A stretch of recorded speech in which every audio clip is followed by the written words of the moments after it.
मात यशोदा ऐसो सुत तेने जायो, और पूर्ण ब्रह्म जगत को स्वामी सो तेने गोद खिलायो। तू सोच रही है तेरे जो गोद में सामान्य बालक है, कहते नहीं, ये पूर्ण ब्रह्म है और जगत का स्वामी है जो तेरी गोद में है। तो इसको सामान्य बालक मत समझ, और तू मुझे एक बार इसका दर्शन करा दे।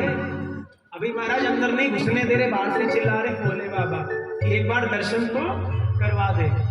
अब उन्होंने कहा चलो भैया, यशोदा मैया सुन नहीं रही है, थोड़ा आगे बढ़ते हैं कदम।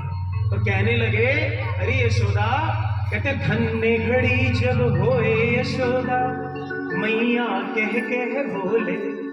वो घड़ी धन्य होगी यशोदा जब वो तुझे मैया कह करके बुलाएगा, और अपने पैरों में नूपुर बांध के तेरे इस नंद भवन के आंगन में कूदा करेगा, घुमा करेगा, खेला करेगा। फिर भी यशोदा मैया ने दर्शन नहीं करा। अब यहां भोले बाबा फिर कहते हैं कि मैं आशा लेकर बड़ी दूर से दर्शन करने आया। अरे तू जाने ना मैं कहां से आया हूं, मैं कैलाश से आया हूं। इतनी दूर से मैं दर्शन करने के आया हूं तेरे बालक के, और तू मुझे दर्शन नहीं करा रही। मैं तेरे हाथ जोड़ता हूं, एक बार तो अपने बालक के दर्शन करा। अब यशोदा मैया ने भी जब स्वरूप को देखा तो उन्होंने सोचा भैया बालक मेरा डर जाएगा। तो यशोदा मैया अंदर से कहती है कि जो मांगे सो ले जा बाबा, तुझे कुछ और चाहिए हो ना तो तू सो ले जा, सगरो साज जुटाऊं, जो चाहिए वो बता दे, लेकिन तेरो वेश देख डर पे को दर्शन ना है। तेरे वेश को देख के मेरा बालक डर जाएगा, मैं दर्शन कराने वाली नहीं हूं। अब भैया भोले बाबा क्या करें? भोले बाबा कहते माया काल डरे जाके डर, भक्तन को हितकारी, और अपने लाल को मरम ना जाने तू भोरी महतारी। तू बड़ी भोली है यशोदा, तुझे अपने लाल का मरम नहीं पता।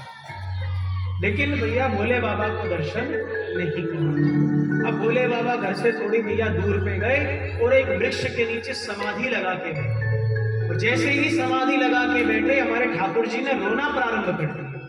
अभी तक तो चुप थे, लेकिन रोना प्रारंभ कर दिया, और थोड़ी देर नहीं भैया जोर जोर से रोना चालू कर दिया। अब यशोदा मैया ने दूध पिलायो, दूध ना पीवे, कोई गोपी के तिल्ला में देखो, बड़ा सब गोपियों ने अपनी गोद में ले लिया, लेकिन ठाकुर जी चुप नहीं हुए। उतने में एक गोपी बोली हमें लगे वो जो बाबा आए ना, क्या छोरा पे कुछ टोटका कर दो। तो जोर जोड़ते रो अभी तक तो बिल्कुल चुप है, तो खेल रहो गोदी में सबकी। कहते जाओ उसको पकड़ के ला बाबा। हमारे जितनी गोपी थी और हमारे ब्रज की गोपी भी भैया दो ही जगह की गोपी देखी हमने हट्टी कट्टी, या तो हरियाणा की या तो हमारे ब्रज की। अब हरियाणा में चले जाओ भैया, खूब समझ जाओ जो हम कहना चाह रहे हैं। तो ऐसे भैया ब्रज की गोपी भी महाराज ऐसी लठ लेके चलेगी बाबा के पास, और कहने लगी बाबा नेक्स्ट तो यशोदा मैया ने बुलाया हो। कहते बुलाया तो अच्छी बात है, लेकिन ये कौन से तरीके से बुलाया हो जो तुम लठ लेके आई हो? अब बुलाने को तरीका भी तो होगा, कौन से तरीके से बुलाया हो जो तुम लठ लेकर के आई हो? कहते अब जो भी समझ ले, लेकिन चल हमारे संग में। तो लेकर आई है। और यशोदा मैया ने कहा क्यों रे बाबा, तेने मेरे बालक पर कौन सो टोना कर दिया? अभी तक अच्छो खासो हंस रो खेल रो, और यहाँ ने रोनो प्रारंभ कर दियो। तो साची बता ना तो ये डंडे से तेरी खबर ले लेंगी। तो बाबा ने कही एक बार अपने लाल को मेरी गोद में दे दे, मैं पक्की बात कोई अभी चुप रह जाएगा तुरंत की तुरंत।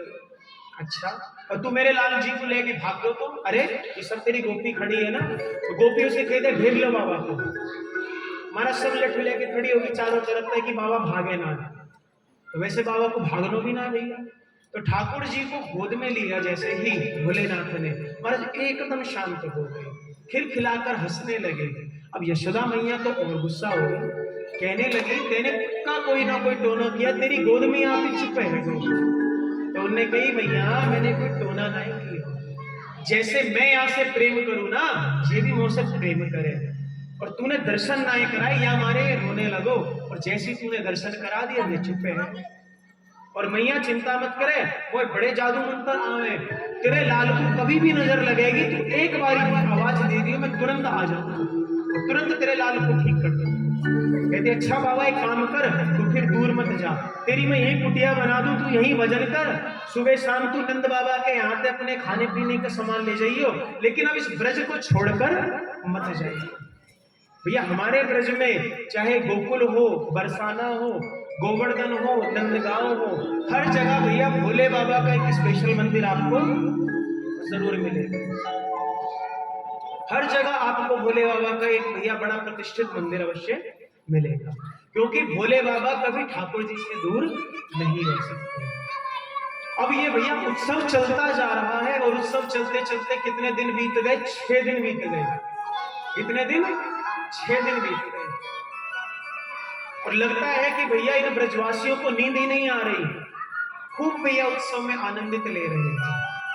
लेकिन यहां पर कंस ने जो भैया मीटिंग बिठाई ना, कंस ने कही कि ब्रज में कहीं पर मेरे काल ने जन्म ले लिया है, तो जाओ उसको ढूंढो, 1 हफ्ते के अंदर जितने बालक पैदा हुए हो सबकी सबको मारो।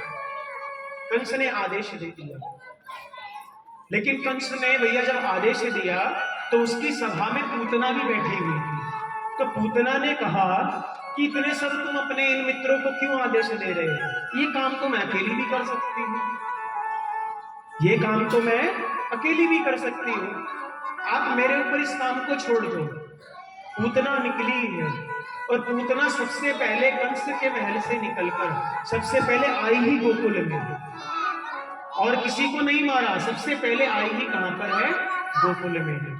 और यहां जब 6 दिन बीतने लगे तो भैया नंद बाबा को याद आया कि मुझे कंस को वार्षिक कर देने के लिए जाना है, तो कर देने के लिए मथुरा गए हैं, और सब ग्वाल बालों गोप से कह दिया भैया मैं जा रहा हूं मथुरा, कर देकर आता हूं, सब संभाल रखना, घर की कोई दिक्कत नहीं हो, अभी बालक बड़े छोटे से है। ठीक है, यहां से तो नंद बाबा चले गए, और पीछे से पूतना आई। पूतना ने देखा गोकुल में इतना बड़ा उत्सव चल रहा है, यहाँ नंद बाबा पहुंचे, नंद बाबा ने कंस के यहाँ पर कर दिया, और जैसे ही कर दिया तो कंस ने कहा, अरे नंद बाबा हमने सुना है तुम्हारे यहाँ बालक हुआ है।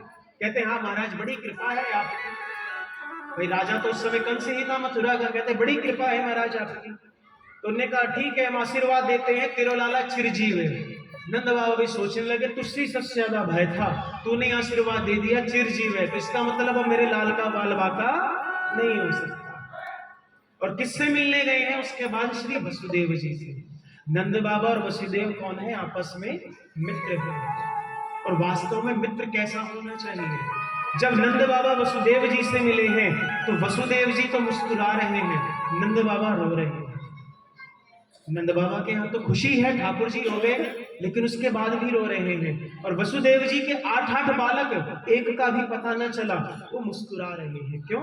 क्योंकि वो नंद बाबा की खुशी में खुश है कि इनके यहाँ बालक हो गया 80 वर्ष की आयु।